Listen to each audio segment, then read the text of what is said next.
Hello, everyone. This is Noreen, and welcome to this episode of the Healthy Peaceful Podcast. Thank you for joining us today. And today I have a wonderful guest, Susan Weiss-Boland. Susan is the founder of Breathe Ayurveda, and she's also an author of several successful books on Ayurveda.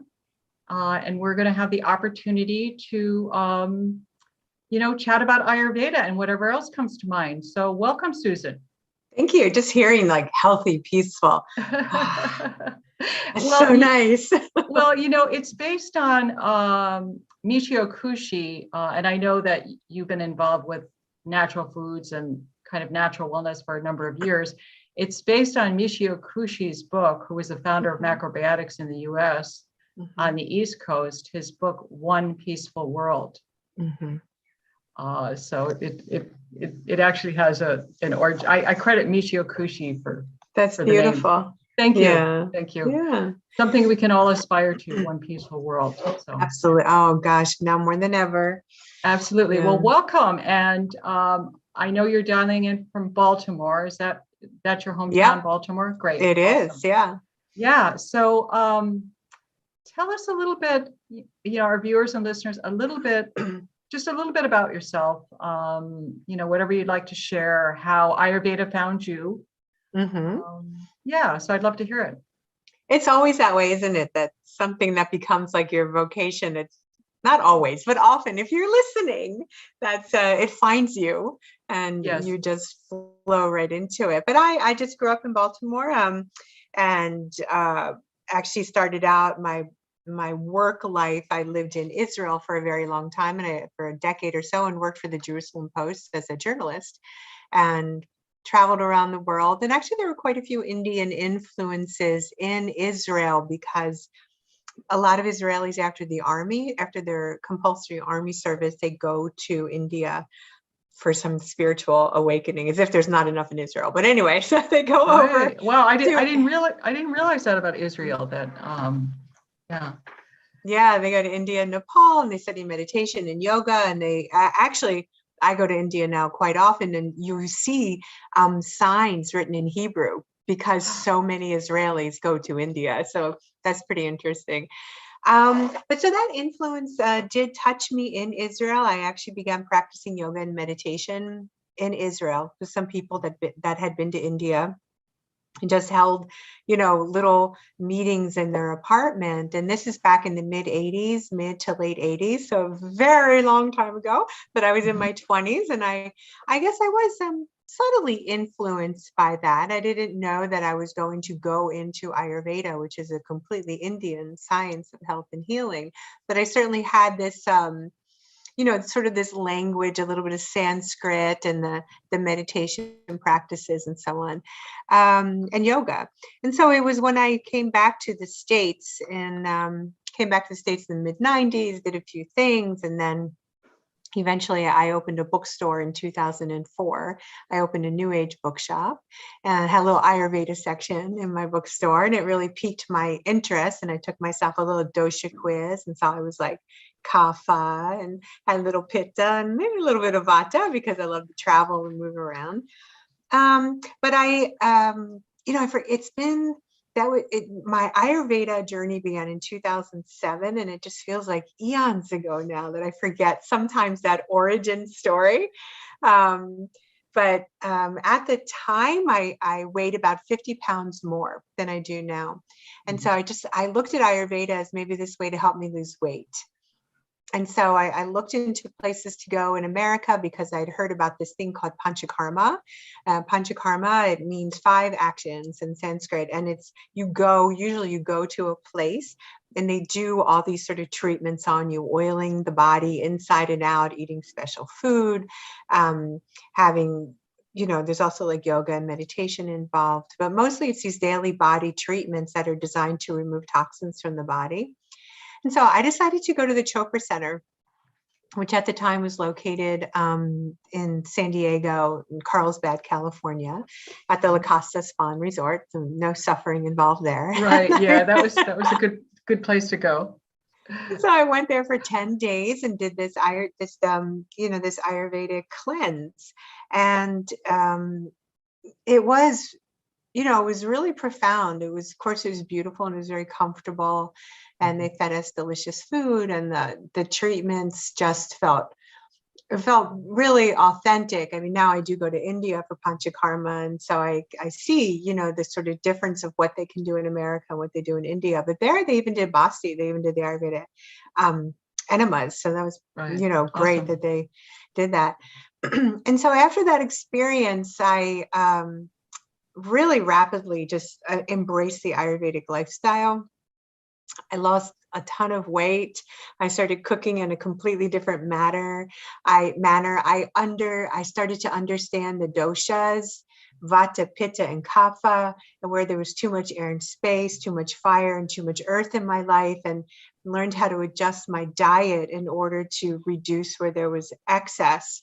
I became so enamored with Ayurveda. I started studying with the Chopra Center for their Ayurvedic counselor certification. Yeah. And then I also fell in with Amadea Morningstar, who has written the seminal books on Ayurvedic cooking. She is the Ayurvedic cookbook and Ayurvedic cooking for Westerners. And she was very involved with Dr. Vasant Lad in the early days of the Ayurvedic Institute in New Mexico. And so I'm taking this whole course with the Chopra Center, and then I see Amadeus teaching a cooking class at Kripalu, and I get in my car and I drive to Kripalu, and I'm like, teach me everything. And so that was 2008. And Amadea just really, really changed my life. Yeah. And Is she still teaching? yeah, we actually began teaching together. She Okay. she does teach mostly polarity yoga. Right. And some really interesting things in New Mexico, but then eventually she started coming east from Santa Fe. Almost every year we would teach classes together. I mean, that blew my mind, but we would do retreats. Yeah. I love her books. And I believe she also studied with Dr. Ladd in New Mexico. She did. Yeah. And she's also a nutritionist as well as an Ayurvedic. Absolutely. She's a nutritionist, and she's also a very serious Buddhist practitioner. Okay. So I wasn't aware of that. Yeah, there's a whole nother side to that. So her take on Ayurveda was a bit different than sort of the Hindu-based Ayurveda. So it was really interesting to learn from her. But yeah, she comes here, she stays with us, she teaches. Oh, how wonderful, wonderful. I know. And tell me what, I know she teaches polarity therapy. What is that and how does it relate to Ayurveda? I really don't know how it relates to Ayurveda, but it's a kind of yoga. It's movement based, and but she does connect it to the doshas. She does talk about removing excess kapha, vata, and pitta through the polarity yoga. But I never took a certification in that. I've only done it with her. But you should have her on your podcast. That would be a dream. That would be a dream. There's no doubt. I'll hook you to. I always wanted to study with her, but I haven't had the opportunity yet. Yeah, so she's wonderful. So I got certifications in Ayurvedic cooking. I got certified from the Chopra Center, and I also started going to the Ayurvedic Institute in New Mexico, which now the Ayurvedic Institute is moving to North Carolina. So it's I heard that, and I assume that's going to be a positive move for them. Oh, I think it's going to be great. They're aligned with a big yoga community there, and they have new owners, and I think it's going to That's, Wonderful. And I think Dr. Ladd that's a big change. It's a big change. And I think Dr. Ladd, who has quite a bit of Vata, is going to, and Pitta, I think he's going to love living in the Blue Ridge Mountains. I think that's going to balance his doshas. He's 72 years old. So I think that's going to be so much better than Albuquerque on that mess. Well, I'm not sure if you were aware, but I also studied with Dr. Ladd. And I think it'll be wonderful if he focuses more on, there was 1 week that was a spiritual healing. Yeah. And I would really love to see Dr. Ladd. I mean, all of it is spiritual healing to some extent, but it would be wonderful to see him focus more on that, because that was really, I think, a very profound experience to have with him. It's interesting, Noreen, that you say that. I also went to India and studied with him in his Gurukula. Oh, you did? The Gurukula is like an intense learning thing. It has a Yeah. little ashram in Pune, India, and I did that a 6-week program about 6 years Mhm. ago. Actually brought home that dog who's laying on the sofa there. As you can see her from India. I read that you brought a dog from India, and I was thinking, Yeah. gee, okay, I'm not sure how that would happen, but okay. Yeah, well, she was chained up to a tree next to the I ashram. see. It's I a whole see. story. I had to bring her home. So that's been 6 years now. But what I want to Well, say she is must have had good karma. we both did. She's brought us karma. That's like incredible. Yeah. That's wonderful. That's But wonderful. Dr. Ladd would teach a lot right out of a book, like it sort of seemed like his old notebook that he studied with his guru. And we would learn a lot of like, practical uses of Ayurveda, although things I don't think practically that we would be allowed to do here, like giving someone 10 cc's of this and then so on.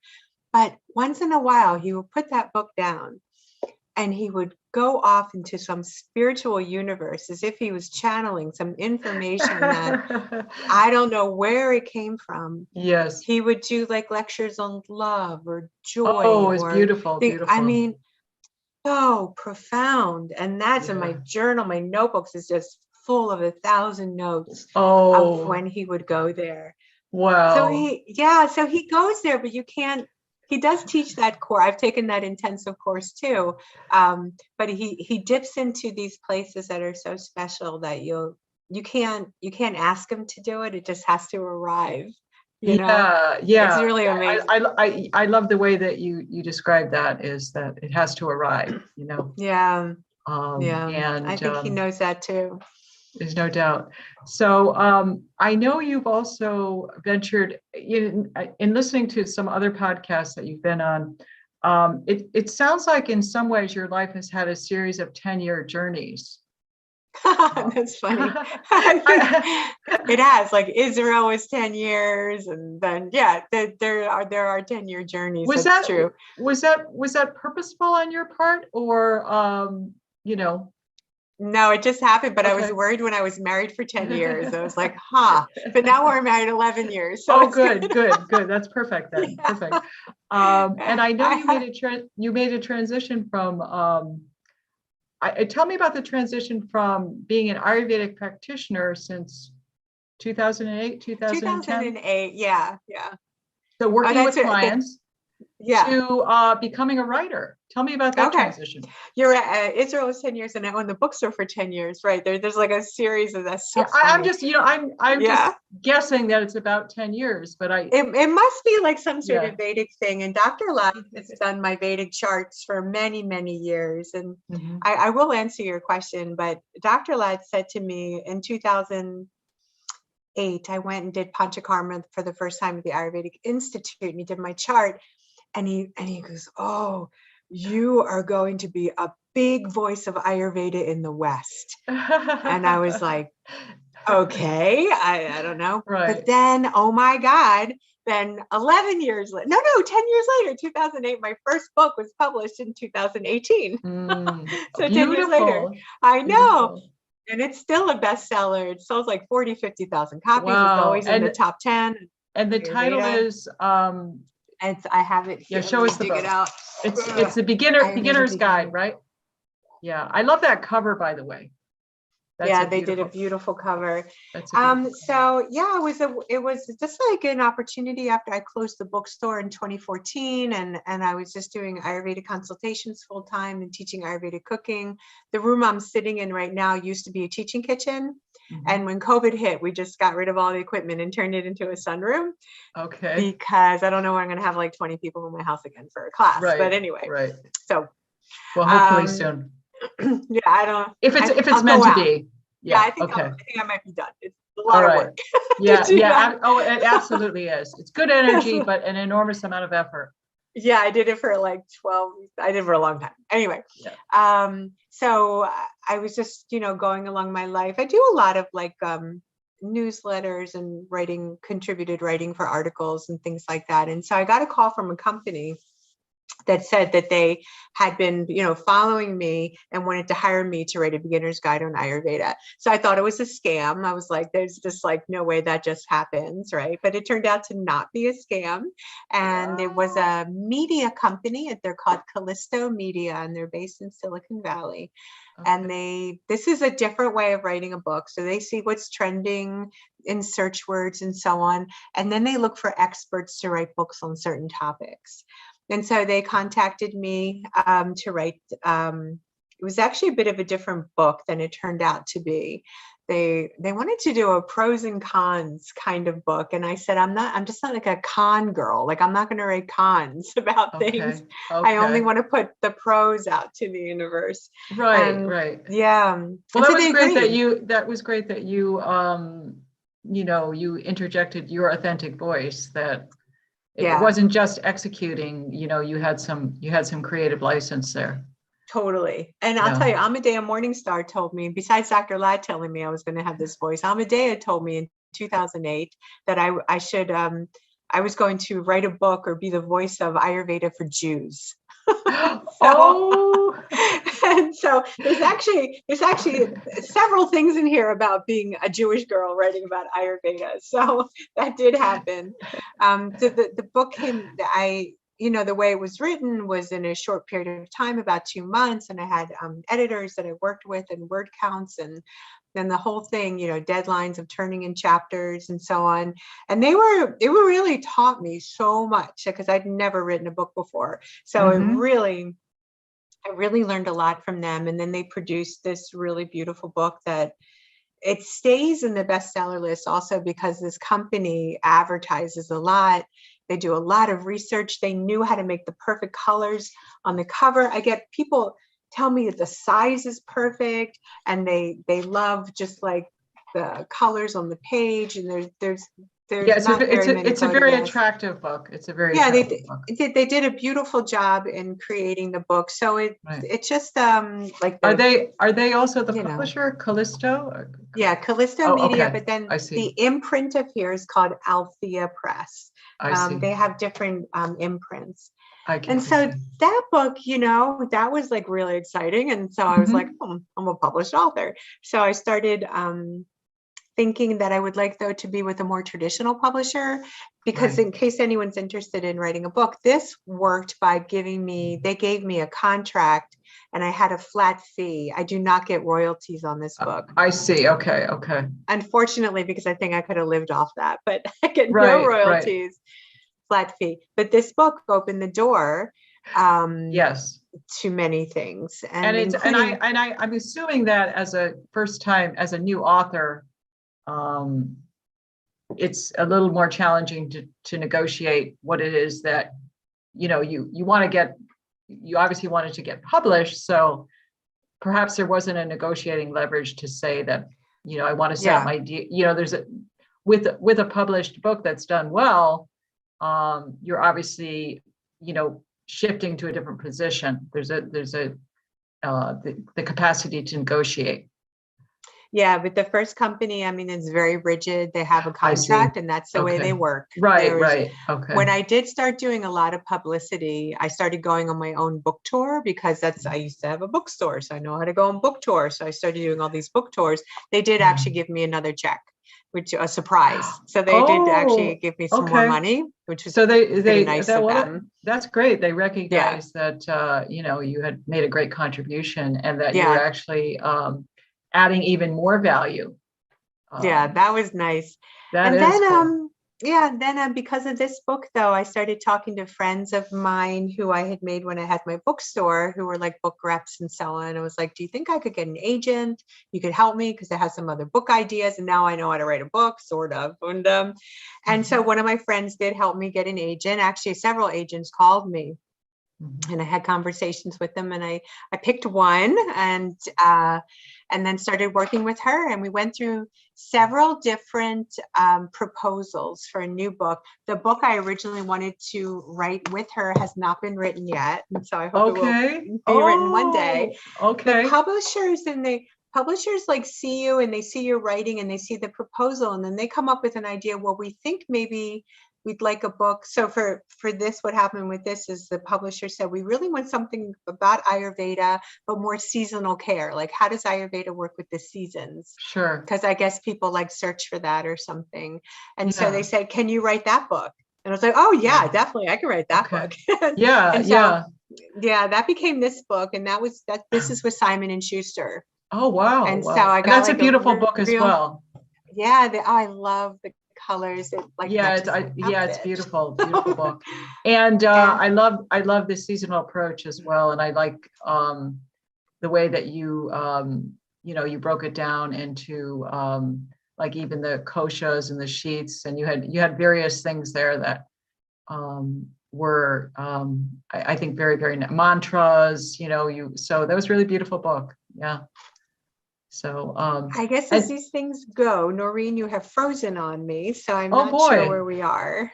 Okay. I can hear. You froze up. Okay. Am I unfrozen now? You are back. Yeah. Thumbs up. Thumbs up. Good. Yeah. You never Okay. know with the internet.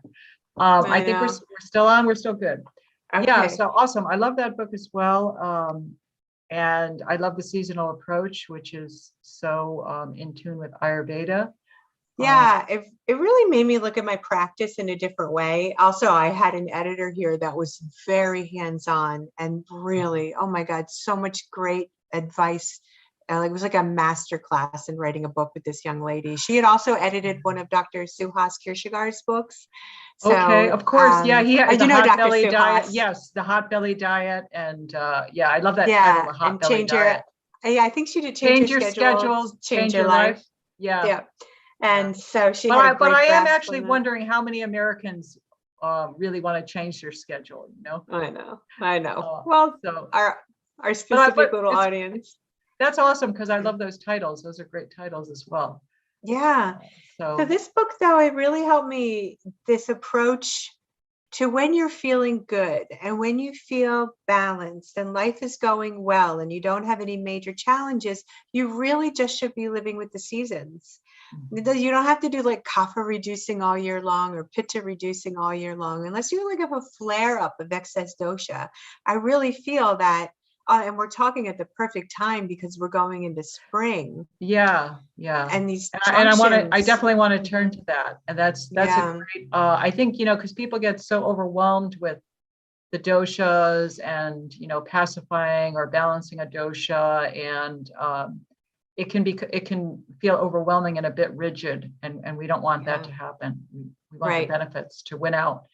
I guess I have one more question about your shift into writing. Are you still seeing clients as an Ayurvedic practitioner as well? Yeah, very much so, especially during COVID when we started on Zoom, and with my books being published, I now actually have clients from around the world, which is pretty exciting. That is great. Awesome. I have clients in Australia where it's the next day. I have Brazil, where is she? Spain is another one. I had a Denmark, and just like all over the place. It's just been really amazing. So I actually plan on keeping my consultations to Zoom. I find it to just be easier to manage and less people having to trek to my house, and I can deal with more people this way. And I really enjoy it. And I have to tell you, I really love seeing how people live. When you get another layer of to help with creating their daily routine and so on. When you see, are they living in chaos? Are there a lot of kids around? Sure. Is it very quiet? Is it cluttered? Is it dark? You get so much information. Do you have them walk around with their laptop at all? Once in a while, if I'm doing a little vastu, I might ask them to do that. Yeah, I want to see what's under the bed. Like, do you have shit under your bed? Because you're not sleeping well. Let's go into the bedroom. I read that either in one of your books or I heard it on a podcast, and boy, that is so true. Yeah. I totally agree. And it's just an intuitive thing, but I loved you saying that. That was wonderful. Before we get into the spring season, which I want to talk about, one more thing I want to ask about your writing career, and that is, I noticed that on your website, it seems like whatever you're involved in, whether it be full speed Ayurveda, full speed writing, full speed bookstore, that community and cultivating community is important for you. Wow. Yeah, you really did your homework, Noreen. Yeah, this is true. During the pandemic, I became certified in a method of writing called gateless writing salons. I had actually done a retreat with the founder of Gateless, whose name is Suzanne Kingsbury. I did a retreat with her in February of 2020, just before lockdown. And so then I decided to just continue with her online and get certified in the writing method, because through the writing of these books and the encouragement of my editors, who said when I write on a more personal stories is when the book really sings, when it really gets this personality. That's beautiful. And I didn't know that I could do that. Like, I didn't know I could write these personal stories and like, oh yeah, we want to make little asides, tell us more, So that was really neat. So I decided I wanted to learn more about memoir writing, and then from there, actually fiction writing. So I have. So then I got all into this, and now one of the main things I do is I lead writing salons, and just had one this morning at 10. So a couple of times a week, and it's on my website. I lead these online writing salons, and then we're having my very first in-person retreat since COVID at the end of April. I had 10, 12 women coming to a house in West Virginia, and we'll do a weekend writing yoga and Ayurveda retreat. That's wonderful. Yeah, I just love that. Yeah, I do love to create community, and because I love to tie together. You're taking your particular, whatever phase you are in, and because we all are multifaceted and multi-talented, and just like we're all Vata, Pitta, and Kapha. But I think also the ability to actually do something, but then to, find your tribe and bring in others and immediately start sharing what you're doing with others is not something that a lot of people are prepared to do, because they don't feel like they're prepared enough, so I really love that. Well, it's like when you go, I really just like being honest and open about going through things, and because everyone else has had that experience. So like when I started Ayurveda, I wasn't married.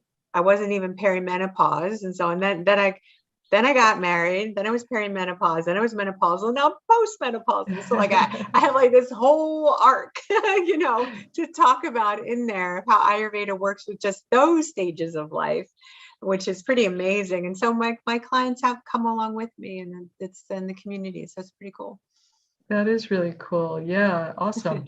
Well, let's shift into the spring season, since we're, I know that the seasons are important junction points for Ayurveda. Do you want to speak to that? Yeah, sure. I think actually going from winter to spring is the most important juncture of the year. So in the winter, most of us who live in colder climates, we tend to eat more of the heartier foods, like that fall into what we say are the sweet, sour, and salty categories of food. So we actually are hungrier. Our Agni, which is our digestive fire, our Agni burns brighter in the winter to keep the body warm. And so that makes us hungrier. So we crave these hearty stews and, potatoes, rice, and heartier meals. And that fuels the fire and keeps the body warm. And for many people who live in North America and colder climates, the winter or late fall and winter are times when it's very Vata provoking. The air gets cold and dry, and so we feel sort of these effects of Vata, which are ungroundedness, maybe lacking in focus and concentration, and so on. And so eating those heavier foods and doing different meditations and exercise and so on can really help us stay grounded and focused and healthy, and keep the immune system boosted during the winter season with all that changeability. But then as we move into late winter and early spring, the ground starts to get really saturated, either with melting snow or heavy rains. And this begins, and it's changeable. Like here in Baltimore today, it's 75 degrees, but a couple of days ago, it was 29 degrees. So it's like, it's very, very changeable, which is Vata provoking. So we're leaving the Vata and we're getting into the heavy earthiness of Kapha. Kapha is this combination of earth and water. And when you have too much of that, it creates mud, so you get stuck. So eating those heavy winter foods, to carry on eating those heavy winter foods, you'll never get up off the couch. You'll be so stuck in the mud. You'll be a real couch potato. So we have to look to do the opposite, which is what we do in Ayurveda. So we have cold, windy, and dry. So we eat heavy, warm, and moist foods. And then we're moving into this season that is damp and sometimes cold, sometimes warm, but heavy. So, and cold. So we need to eat lighter foods, continue to eat warming foods, but look to what's coming up with the season.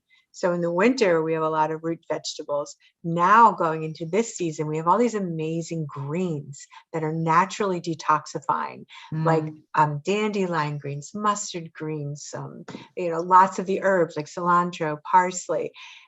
Everything starts to come up from the ground and says, eat me, because Right. I'm going to help you get rid of the gunk that you accumulated in the winter. So we need to just sort of shed. A lot of people gain 5-10 pounds. COVID is another story, but Of course, in the yeah. winter, and so we need to let go of that. I mean, it's spring cleaning. This term spring cleaning. It's such a natural. We have to do it with the body and the mind as well as our homes. Open up the windows, let the elements in, and then we have to balance ourselves with those elements by shifting and changing our behaviors at this really crucial juncture in the season. Also to keep us healthy. Like, we're not done with COVID. So we have to be really wise. What does my body need? What does my microbiome in my gut need to stay healthy and to keep that immune system robust, and glide into this season eating lighter, still warm and cooked foods, but maybe even eating less, maybe even having 2 meals a day instead of 3. We're not as hungry in spring as we are in winter. And then, of course, then we move into summer and we're going to go for the cooling foods as well. Sure. So if there were 5 suggestions at this point in the late winter, early spring season, and I know sometimes it's challenging because everyone's different, but if there were 5 Ayurvedic suggestions that, sort of your top 5 that people could, in a very easy way, integrate, what would they be? Yeah. So something I do with my clients in the springtime is I have them do a sort of khichdi mono diet. So I have them do khichdi, which is split yellow mung beans and white basmati rice, not brown right now. Brown you can do in the winter when you have higher Agni, but not right now. So the white basmati rice and just really like cilantro or some of these detoxifying greens, just to eat that 3 meals a day for 3 to 5 days. Just eat khichdi, which is a very easy to digest food, and it allows your digestive system to do its job and then rest. And while your digestive system is resting, your body digs deep into the stored pockets of gunk, the accumulation, and can help to work that out of the body. Use that for your, these stored pockets of energy, to use that, which detoxifies the body. And that can give you a real head start. We want to reduce dairy, wheat, and sugar. Just a basic thing. A mono diet for 3 to 5 days of the khichdi. And then reducing dairy, wheat, and sugar throughout the season. Right. Another thing I do like to do, and I'm not a huge juicer, but I do like juicing in spring and summer. And I recommend doing celery juice. Okay. You could do celery juice, and sometimes maybe add a beet into it. Beets just also clean all the gunk out of the liver. Beets are amazing. So and delicious. Yeah. Amadea has a recipe that's so simple for you. Thinly slice your beets, put them in a steamer, steam them for about 10 minutes or so. Take them out, put them in a bowl, add about a teaspoon, or if you're Vata, a tablespoon of ghee. Oh yeah, ghee and beets, that's a good combination. Ghee and beets, oh my God. Then a little bit of coriander sprinkled on top. Right, okay. And then something I do once in a while, citrus is not really like the ideal thing here, but I squeeze maybe a little bit of orange juice or lemon juice on top. Yeah. Oh yeah. It's so simple. Yeah, that's very simple. I think that's an important thing, that there are simple things that you can do.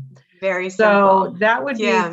three things, two other things. I want to just say something about the juicing, if I Oh, the could. juicing, yeah. Yeah, we don't like to do cold foods in Ayurveda because it's hard to digest and it puts out Right. the agni. So what I do is I ask people to either leave their vegetables out for a certain period of time so they become room temperature, or let the juice sit but covered for a little bit. But I like people to take the juice first thing in the morning before any other food, just like 6 or 8 ounces, not a lot. And Okay. don't eat again until you feel hungry. Right. Okay. You can do this when you're doing the mono diet of the Khichdi as well. You can have your Right. juice and you might not be hungry until lunchtime.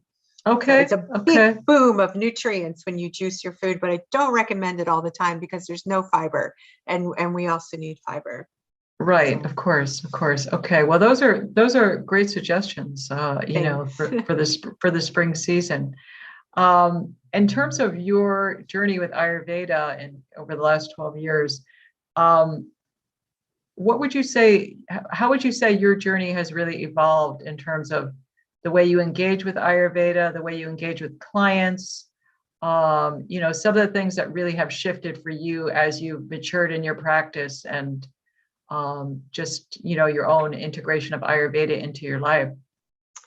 Yeah, well, we really live a very Ayurvedic life, my husband too, and that we really have lots of great healthy beans and grains and greens in the house all the time. We do a lot of dried beans and soaking, and the Instant Pot has changed our world for that because we The forget to Instant soak Pot the was, beans. that is just, Yeah, there's no excuse for canned beans with the Instant Pot, right? I know, but we do keep Yeah. canned beans just in Of case for course, of whatever course. reason. We also have canned beans around. Um, so I love that I have a person in my home that is 100% into this, and when we do sort of go into the, oh, maybe we'll have chips and salsa for dinner or popcorn or something Sure. or fall into an ice cream binge or something, because we're all human, right? But then Yeah. we know how to repair it, so we know how Right. to, and these things are okay. It's not the end of the world. Everybody's human, and the last thing I want to do is deprive my clients and make them unhappy. So we know, if let's say we don't go out for dinner now because of COVID, but let's say we have to take in or make some sort of rich dinner, I don't know, we know what the next day is going to be like. It's going to be a more detoxifying day. But when you're healthy, your body's really forgiving. Yes.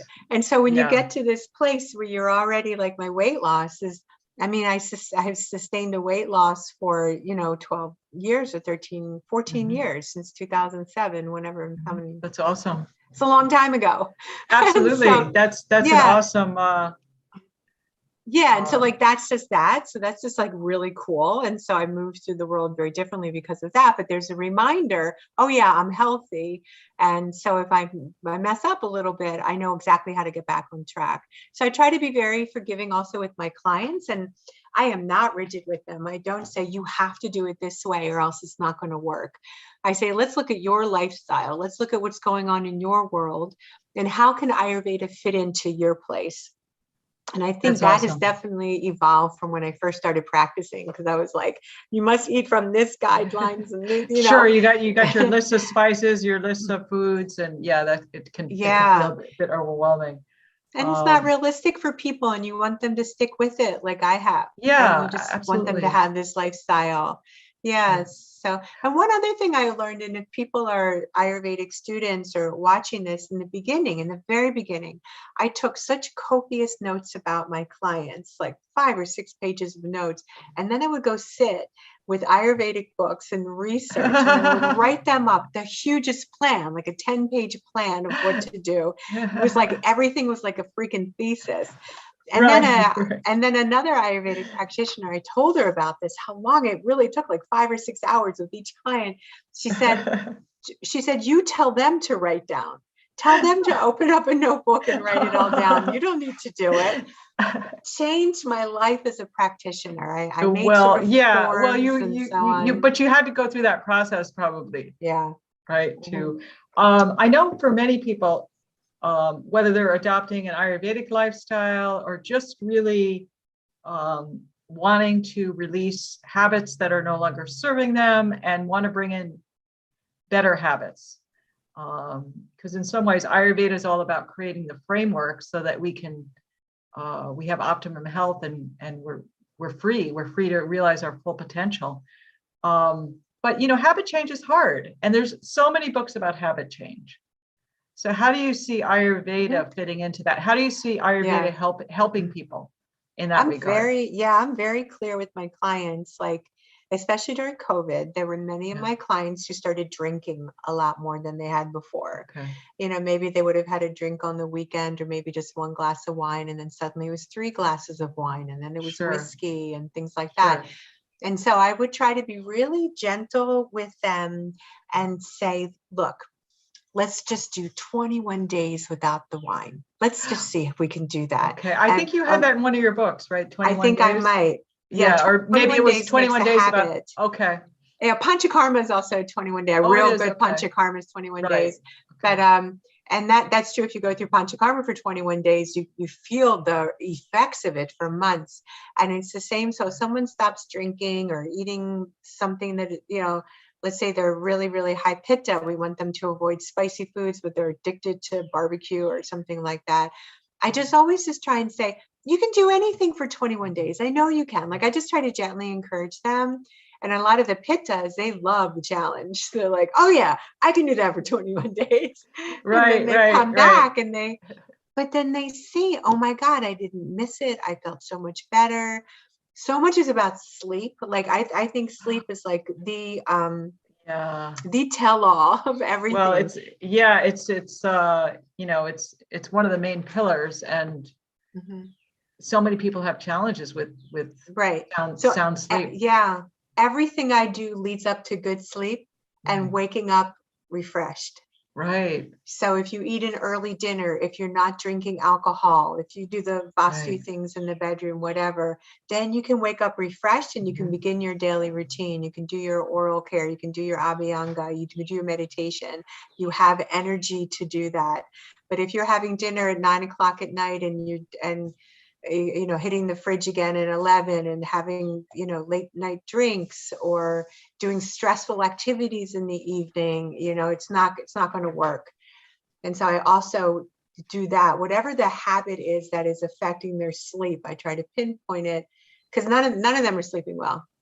Nobody's sleeping well if they're doing all this shit, right? Nobody's sleeping well. So you clean this up, and they're like, oh my God, I have no acid reflux. I'm not having any heartburn. Yeah, because you didn't eat at 11 o'clock at night. So, right. Well, I mean, you really, you're right. If they wake up feeling rested and energized, and feel good all day, then the addictive substances or whatever it might be that's calling them, they're just less attractive.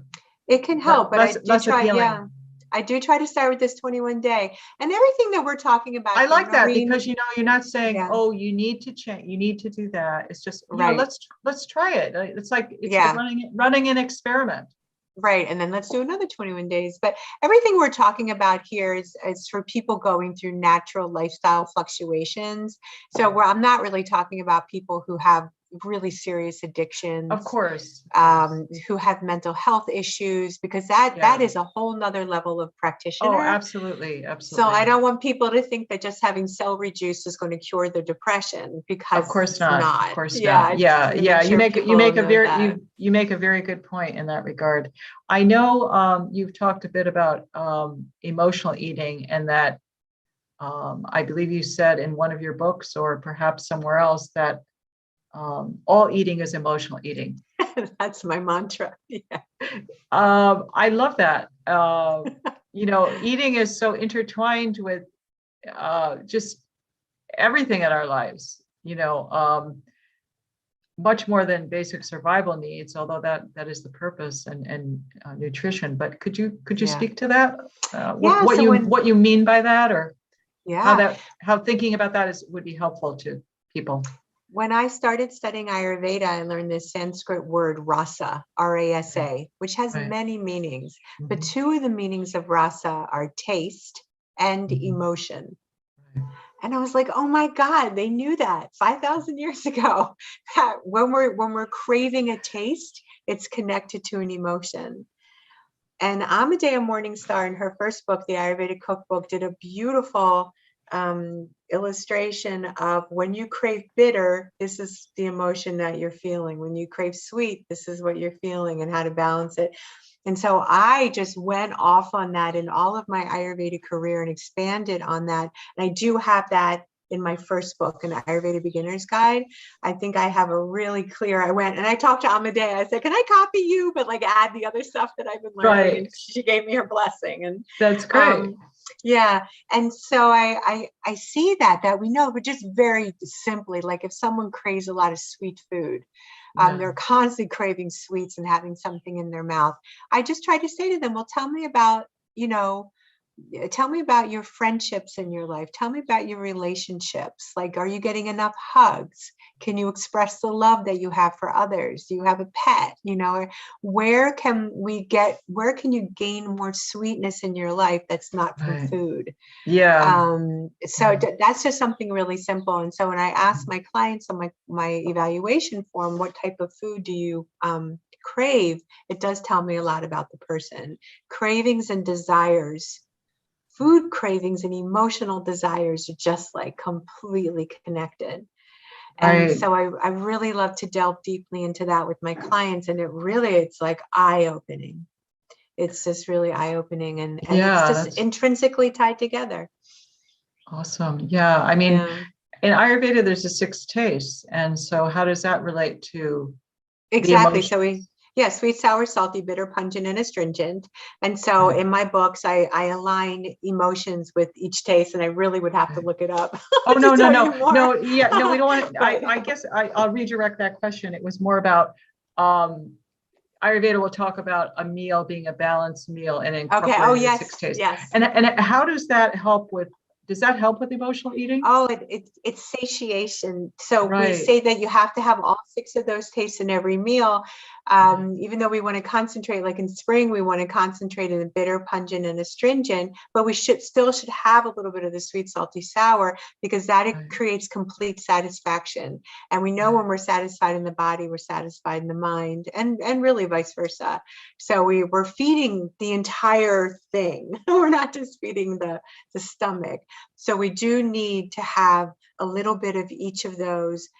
We adjust for this season, or we adjust for the malady that the person might be going through, and create remedies through foods.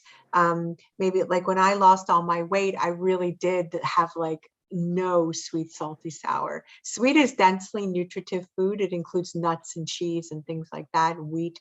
So I had, it was almost 100% pungent, bitter, astringent. I do not recommend people do this. Right, because that'll probably, to some extent, it's okay very short term, but over the long term, I didn't know better. I didn't know better, and I just went like vroom, and I lost all this weight. I was like, this is awesome. But then there was a crash point where I was like, oh my God, I can't, like, I gotta like figure it out. Hard to sustain, no doubt. Yeah. So awesome. And so I know you were leading quite a few trips to spiritual sites, and are you planning that again at this point? I just didn't know what the status is of I can't wait. So I've been doing trips mostly to India since 2006, and some other spiritual sites around the world, but I really just got totally into India and Bhutan also. Bhutan is this little Buddhist kingdom to the north of isn't India, that supposed to be one of the happiest places? Or they did great marketing with that. So I know that they say instead of a GNP, they have the happy national product is how they, instead of a gross national product. But believe me, there are problems there. But well, you also talk about vitamin H, right? Vitamin happy. Yeah. I take a lot of that. Okay, that's cool. So I am talking to all my people now. Bhutan is not even opened up yet to discussing really tourism with me, because they don't have, hotels aren't open, they don't have pricing and so on. But India is opening back up. So I am planning, I hope for May 2023. I hope is when the next trip will be, but it'll be northern India and Bhutan is what the hope is. Okay. And do you do a panchakarma on your trips? Do you have people do panchakarma or a brief panchakarma on your trips, or is it more visiting spiritual sites and sacred sites? Yeah. So what we do is we have a 2-week or 2.5-week tour, and then I offer an extension to go to an Ayurvedic center for Panchakarma. And Okay. almost everybody stays for the extension.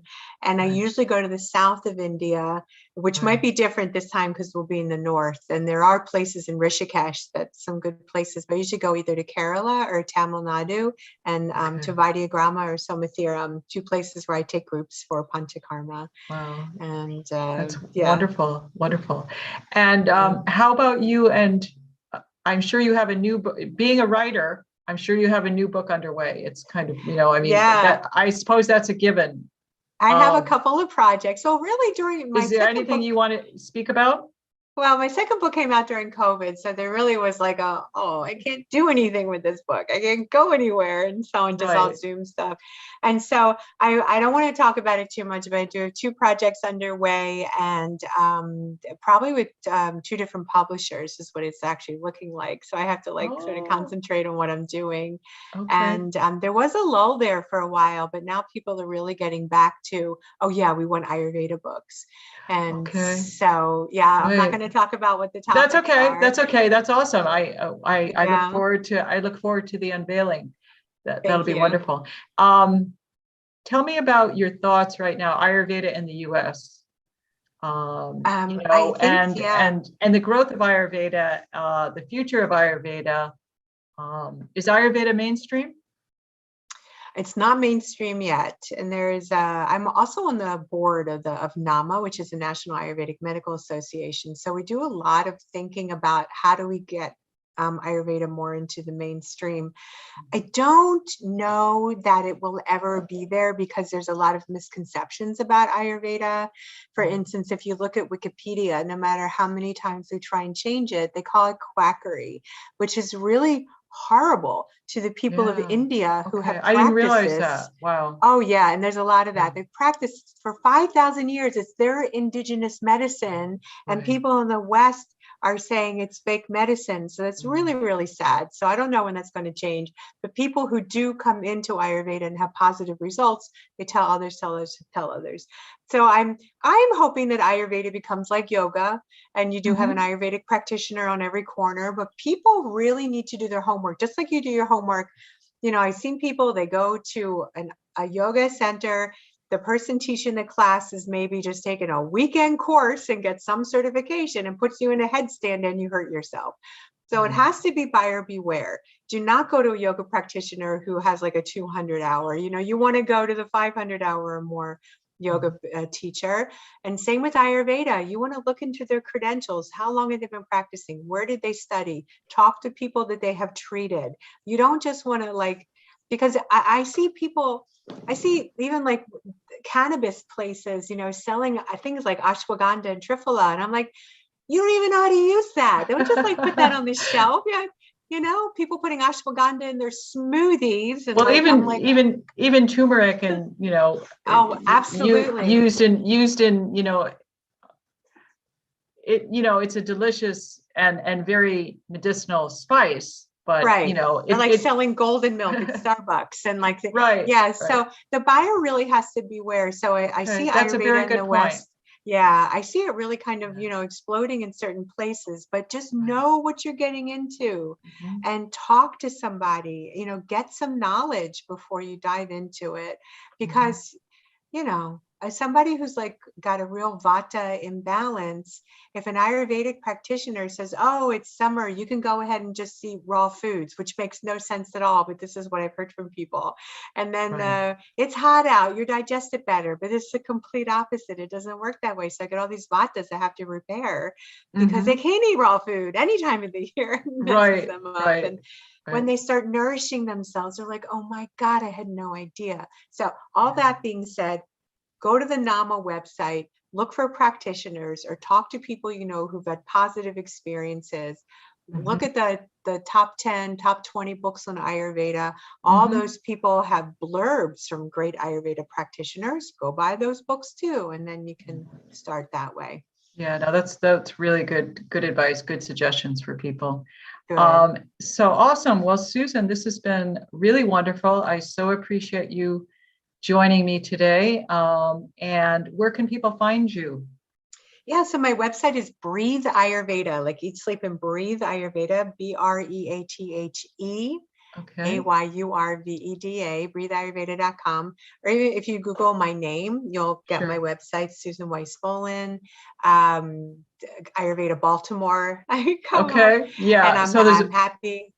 Yeah, I'm just all there. So I'm happy to do sure. consultations. Maybe you'll come on a trip with me or do a writing class with me Great. or Great. whatever you want. I'm here to help make you happier. That's wonderful. And is there a social media Oh channel yeah, that the same. Yeah, you just Breathe Ayurveda okay. or my name. It's all gets you. I'm That's all over the great. place. Is it you prefer, is it mostly Instagram or Facebook for you? Probably more Facebook because I'm Okay. like older and we've been doing Okay. it from, but I Okay. do post on Instagram and I All do right. partner a lot with like Banyan Botanicals and Sure. other people to write for their websites. And so that's really fun too. Awesome.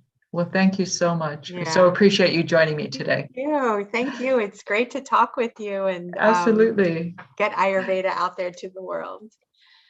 That's the goal. Have a wonderful day, Susan. Thank you. You too, Bye. Noreen.